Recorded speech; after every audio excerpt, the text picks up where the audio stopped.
Η Medicare είναι το σύστημα υγειονομικής περίθαλψης της Αυστραλίας που παρέχει σε όλους τους Αυστραλούς πρόσβαση σε ένα ευρύ φάσμα υπηρεσιών υγείας με χαμηλό κόστος ή δωρεάν.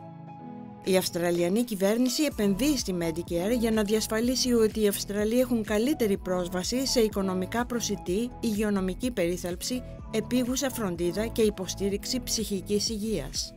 Μια ισχυρότερη Medicare σημαίνει ότι μπορείτε να έχετε πρόσβαση σε δωρεάν ή χαμηλότερου κόστους υπηρεσίες από γιατρούς και άλλους επαγγελματίες υγείας, δωρεάν, χωρίς ραντεβού, επίγουσα φροντίδα μέσω ενός αυξανόμενου δικτύου κλινικών επίγουσας φροντίδας Medicare, δωρεάν φροντίδα ψυχικής υγείας, χωρίς ραντεβού μέσω ενός αυξανόμενου δικτύου κέντρων ψυχικής υγείας Medicare.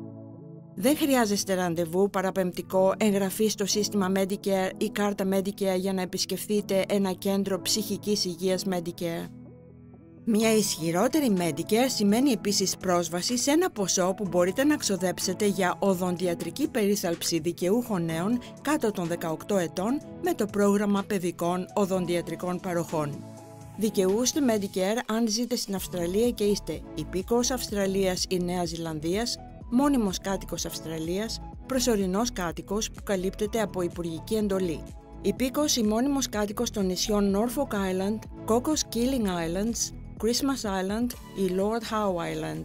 Δικαιούστε επίσης Medicare αν επισκέπτεστε την Αυστραλία από χώρα με αμοιβαία συμφωνία υγειονομικής περίθαλψης. Για να εγγραφείτε στη Medicare μπορείτε να υποβάλλετε αίτηση διαδικτυακά μέσω του my.gov.au, να συμπληρώσετε έντυπο εγγραφής ή να επισκεφθείτε ένα κέντρο εξυπηρέτησης της Services Australia. Για να μάθετε περισσότερα σχετικά με το πώς μπορεί η Medicare να σας βοηθήσει, επισκεφτείτε το medicare.gov.au/stronger.